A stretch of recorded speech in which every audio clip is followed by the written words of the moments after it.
Mari Mari con Pupichiqueche.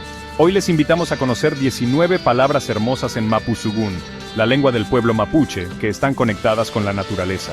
Escucha, repite y siente cómo vive el Itrófil Mogen. El Antú es el sol, nos calienta, nos da luz y energía, es un espíritu muy importante en la cosmovisión mapuche. La Cuyen ilumina las noches del Lof, es la luna, sabia y silenciosa.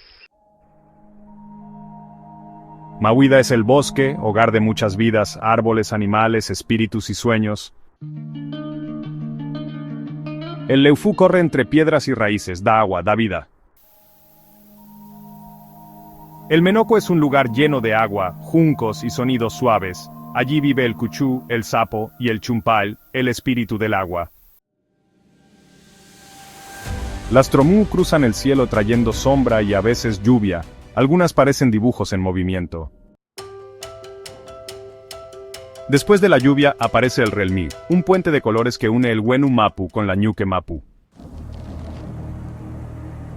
Puquem es la estación del frío, del descanso y la lluvia. Los árboles se cubren de silencio. Cuando cae la Mawún, la tierra se alegra. Todo crece y se renueva.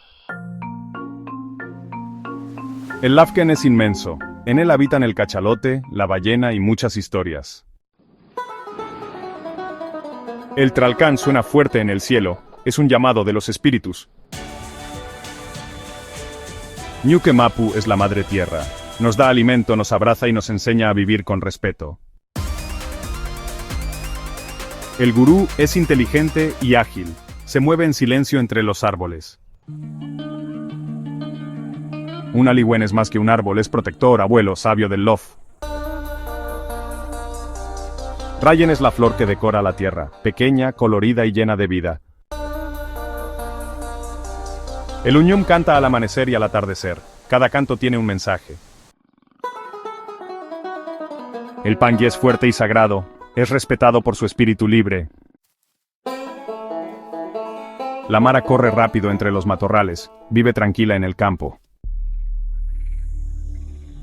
El Wenu Mapu es el mundo espiritual. Allí viven los ancestros, las estrellas y los sueños. Ya conoces 19 palabras que viven en el Mapuzugún y en la naturaleza. Aprenderlas es una forma de cuidar y respetar nuestra Ñuque Mapu. Piucayal Compuche.